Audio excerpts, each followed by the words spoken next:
안녕하세요. 찰리브라입니다. 이번 영상에선 코인의 사례에 관해서 이제 말씀드리기보다 사실은 전 세계 경제 흐름이 어떻게 가냐부터 우리가 알아야, 그리고 금리의 기조에 관해서 우리가 알아야 조금 더 이제 코인 투자하는데 좀 큰 그림을 볼 수가 있거든요. 그리고 저도 제가 예전에 이제 금은 투자했을 때부터 습관적으로 이제 이런 거를 좀 많이 봤었어요. 그래서 오늘 영상에서는 오늘 아마 첫 번째 영상에서 이제 제가 말씀드렸다시피 9천조 원 규모의 자금을 굴리는 블랙록이라는 그런 자산 운용사가 있거든요. 여기가 아마 전 세계에서 아마 세계 최대일 거예요. 레리 핑크라는 그분이 여기 CEO인데, 그래서 2021년 글로벌 전망에 관해서 새로운 투자 질서 이렇게 해서 뉴 노멀의 시대 해가지고 그런 식의 어떤 의견이 이제 피력이 되게 많이 집중적으로 녹아 있는 그런 보고서인데, 제가 이걸 보면서 이제 여러분들한테 말씀드리고 싶은 게 뭐냐면, 사람에 따라서 이런 거를 이제 보고 느끼는 사람도 있고 느끼지 못하시는 분들도 분명히 있어요. 왜? 아니, 나는 지금 내가 투자한 코인이 당장 얼마 오르는 게 중요한데, 당장 그게 중요한데 넌 왜 이걸 떠드냐. 근데 코인 투자는 그렇게 하시면은 백전백패예요. 예, 제가 분명히 말씀드리지만 이런 걸 알아야 2016년에 몇십만 원 주고 비트코인 산 사람도 있을 거고, 지금 4천만 원이 거의 가까이 되는 비트코인을 지금 들어와서 지금 융자 받아가지고 집 대출 받아서 사시는 분들도 분명히 있을 거란 말이에요. 그러니까 미리 선점해서 미리 전체 시장이 어떻게 움직이는지를 알려면, 과연 이 사람들은 무슨 얘기를 할까? 왜 찰리 브라운은 지금까지 왜 금리 기조에 관해서 그런 얘기를 하고, 전 세계 이제 패러다임의 흐름이 유럽과 미국에서 왜 신흥국 중심에, 그것도 중국 위주로 돌아가나. 근데 이 블랙록의 이번에 보고서에 그게 100%다 녹아 있어요. 그리고 금리 인상이 없을 거라는 거에 관해서 제가 말씀드리는 게 이번 보고서에도 딱 정확히 다 들어있어요. 그래서 제가 설명해서 일단 딱 보여드리면, 제가 딱 읽어드릴게요. 코로나로 인해서 미국과 중국을 중심으로 세계 질서가 양극화되고 글로벌 공급화 재편되는 등 지정학적 추세가 가속화되었습니다. 이 변화는 탈세계화가 아닌 세계가 새로운 질서에 적응하는 것에 더 가깝습니다. 자, 팬데믹으로 인해서 정책 혁신도 촉발되었습니다. 재정 당국과 통화 당국 간의 전례 없는 협력이 정책 환경을 뒤바꿔 놓았습니다. 글로벌 금융위기 이후와는 달리 재정 긴축의 징후는 보이지가 않습니다.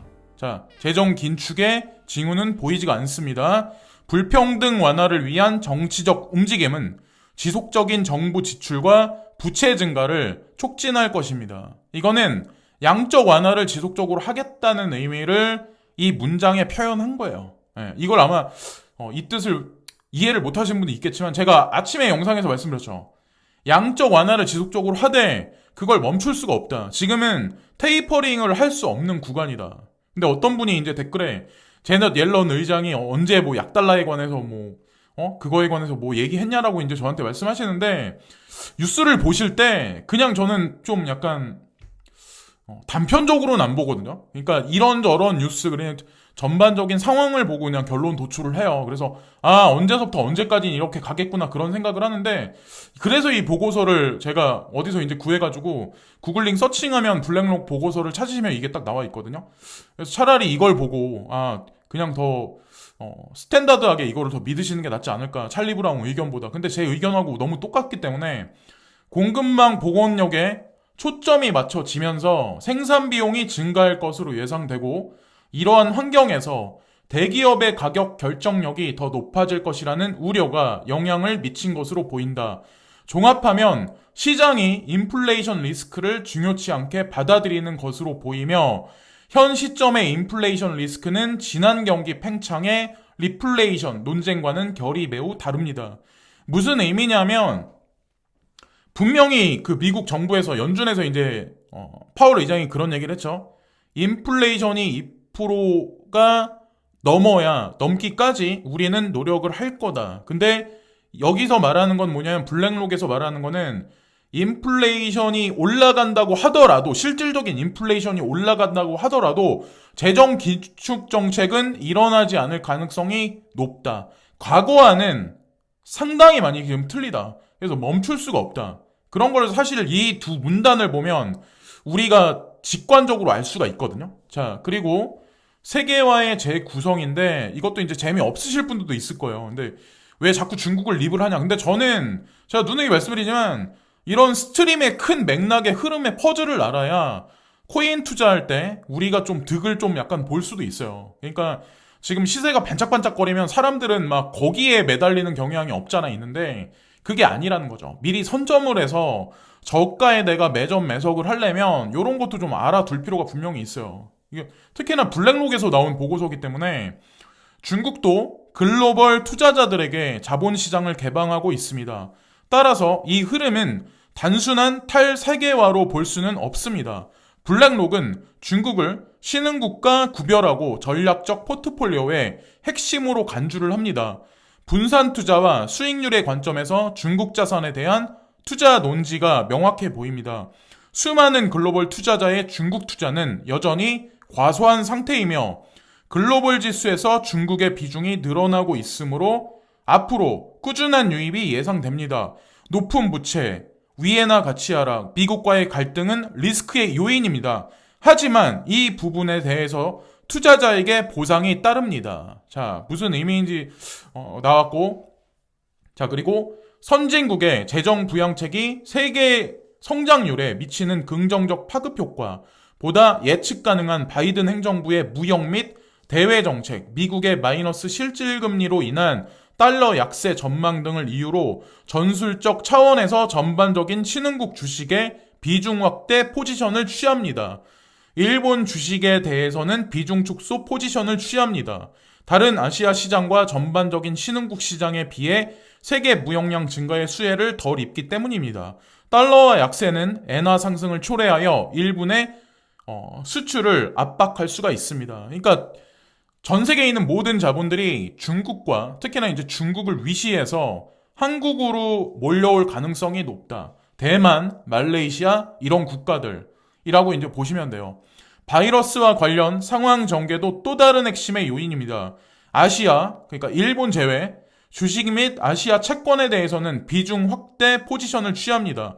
중국과 기타 아시아 국가들은 코로나 바이러스를 더 효과적으로 억제해 왔으며 코로나 이전 추세 성장률에 복귀하는 속도가 다른 지역보다 훨씬 빠릅니다. 자, 제가 뭐 예전에도 아마 그런 거 영상을 보여드린 적이 있었겠지만 사실 코로나로 인해서 경제가 같이 붕괴, 팬데믹 사태가 빠진 건 사실인데 유럽하고 미국보다 북미보다 좀 빠르게 회전해서 빠르게 회복하는 거는 사실 동아시아예요. 그래서 제가 누누이 제 영상에서도 동아시아가 앞으로 전 세계 패권의 중심지가 될 거다라고 말씀드렸죠. 그리고 유태인들이 어떻게 보면 그 백사이드에 있어가지고 그들이 에너지 파동을 이쪽으로 몰아가고 있는 걸 수도 있어요. 그건 중국의 힘에 의해서 그런 게 아니라 사실은. 근데 또 여기서 그런 사람들도 있을 거야. 중국으로 그렇게 몰아놓고 나중에 양떨깎기 한다라고 말씀하실 분이 있을 거야.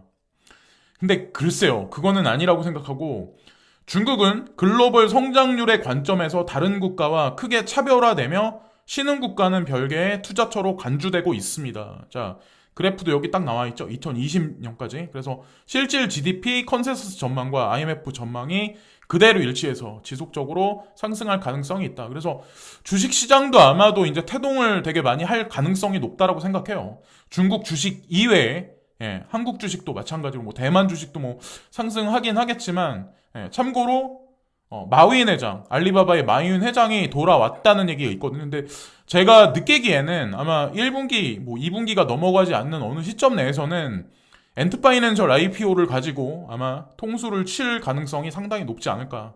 자, 변화 가속화. 팬데믹으로 인해서 저평가된 지속 가능성 관련 팩터와 공급망의 보급력에 관심이 집중되었습니다. 유로존 등 일부 지역은 친환경 인프라와 디지털화에 대한 투자 지출을 경기회복 정책의 중심으로 삼고 있으며 저탄소 경제로의 전환을 앞당기고 있습니다. 여기 저탄소의 경제로의 전환이 나와 있죠. 그러니까 기존에 있었던 화석연료를 필두로 한 여러 가지 3차 산업혁명의 중심에 있던 산업은 이제 뒤로 밀려나기 시작을 한다. 플랫폼 경제, 뭐 4차 산업혁명, 뭐 요쪽으로 저탄소 어떤 그런 산업 위주로 재편되기 시작을 할 거다. 팬데믹 사태가 이정표가 돼서. 그런 얘기를 말을 하는 것 같아요. 코로나는 공공의료 인프라, 품질 격차 및 의료 접근성의 관점에서 국가 내부 및 국가 간 불평등을 악화시켰다. 동시에 전자상거래의 지배력을 강화해주고 어려움을 겪고 있던 재래, 소매업의 쇠퇴를 재촉했습니다. 예. 그건 뭐 누구나가 다 아는 사실이고, 예. 백화점 쭉쭉 빠지죠. 그냥 쭉쭉 빠지죠. 예. 그리고 인터넷 쇼핑 및 우편 주문은 지속적으로 올라가고 있다. 쿠팡, 예. 대표적인 게 쿠팡이라고 이제 전 보고 있습니다. 지마켓 같은 경우는 뭐 이베이하고 이제 관련이 있는데, 저는 개인적으로 구조 자체가 처음에 이제 만들어졌을 때부터 쿠팡하고 저는 견주기에는 좀 모호하다고 생각을 많이 해요. 그래서 제가 개인적으로 보기에는 쿠팡이 아무래도 좀 유력하지 않을까. 예. 패권 자리에 계속 하진 않을까라는 생각을 하고 있고, 신흥국은 하나의 자산군으로 분류하기에는 너무 복잡하기 때문에 더 섬세한 접근이 필요합니다. 선진국과 신흥국의 경계도 흐려지기 시작을 했습니다. 중국은 글로벌 투자 환경에서 핵심적인 역할을 담당하는 반면 이탈리아 국채는 크레딧 채권과 비슷한 취급을 받고 있습니다. 중국과 기타 일부 아시아 국가는 바이러스를 훨씬 효과적으로 통제하고 있습니다. 한국을 말을 하는 거예요, 사실. 경제활동 재개 측면에서 더욱 앞서가고 있습니다. 이러한 상황은 아시아, 일본 제외에서 주식에 대한 당사의 선호를 뒷받침합니다. 그래서 앞으로도 나쁘지 않게 흘러갈 가능성이 높다는 거예요. 예, 사실은 단계적으로 조정이 들어갈 수는 있죠. 근데 저는 그게 뭐 수년간에 걸친 어떤 뭐 하락장이라고는 생각을 안 합니다. 신흥국과 선진국의 경계선이 흐려졌으며 신흥국 내에서 많은 회색지대가 존재합니다.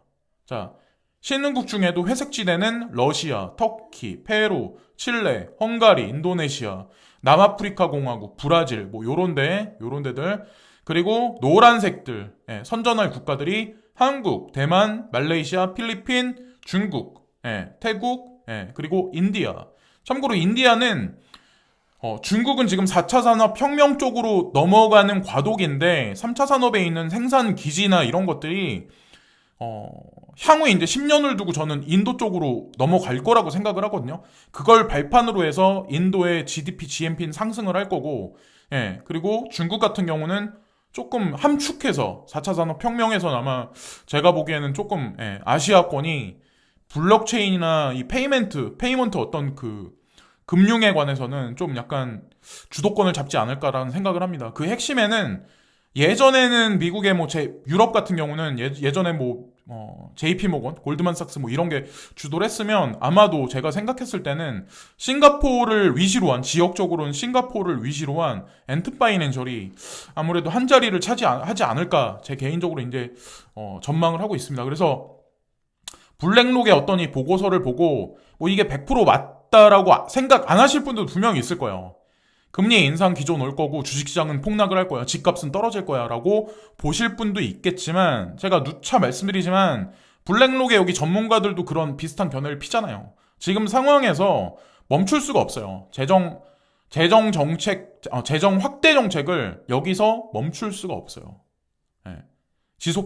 지속적으로 행할 수밖에 없어요. 예. 특히나 바이든 정부에서는, 예, 아마도 거침없이 아마도 할 거라고 저는 생각합니다. 미국에서 그 어떤 분이, 구독자님이 저한테 메일 주신 것 중에 하나는 뭐가 있냐면, 많은 사람들은 뭐 돈 많이 버는 사람, 예를 들어서 뭐 한국 같은 경우 1억의 연봉을 받는 사람은, 여러분들 그거 아시나요? 세금 다 빼고 그 사람이 실수령액으로 가져가는 거는 1억이면 한 1,000만 원씩 가져갈 거라 생각하잖아요. 630만 원이에요. 그리고 미국에서 조세제도가 조금 많이 바뀌어서 1년에 연봉이 44만 달러 넘는 사람은 세금 비율이 예전보다 훨씬 많이 올라갔어요.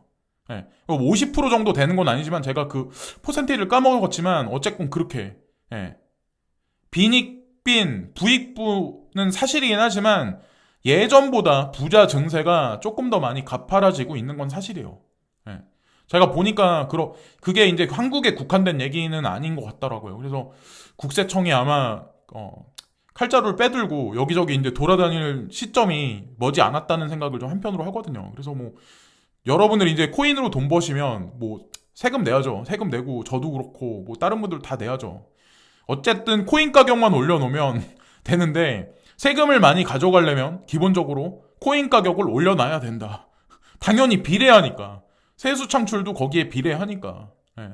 그리고 XRP에 관해서 논쟁이 되게 많아서 댓글에 막 서로 막 싸우고 막 이런 게 있는데 저는 솔직히 그렇게 생각하거든요.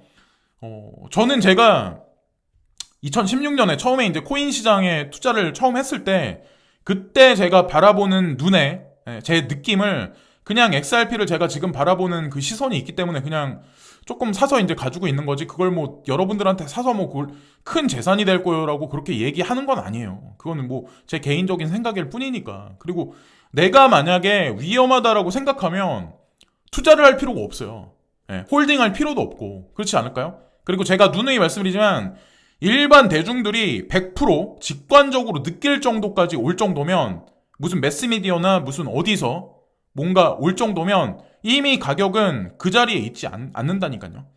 많은 사람들이 비트코인이 값이 엄청나게 지금 상승해 있잖아요. 그죠? 거의 4천만 원 이상을 찍었었잖아요. 그러니까 사람들이 지금 열광을 하는 거지 60만 원, 뭐 50만 원, 40만 원, 50만 원 했다가 25만 원으로 폭락. 그때 사람들 비트코인 보고 사기라고 했어요. 사라질 거다. 그러다가 사라질 거다라는 얘기를 되게 많이 했었어요. 대중은 언제나 숫자를 쫓아갈 수밖에 없어요. 그러니까 대중인 거고. 근데 대중이 아니려면 내가 다른 사람보다 보다 많은 공부량이 필요하고 눈에 보이지 않는 걸 볼 수 있는 그런 어떤 인사이트를 가지려면 어느 정도 그런 게 받쳐줘야 된다고 저는 생각합니다. 그래서 확신 없는 투자는 하지 말라고 말씀드리면서 이번 영상은 마치겠습니다. 참고로 싸우지들 마세요. 그게 뭐가 중요할까요? 어차피 뭐 결론을 날 텐데. 지금까지 찰리 브라운이었고요. 구독과 좋아요 부탁드리면서 이번 영상도 마치겠습니다. 감사합니다.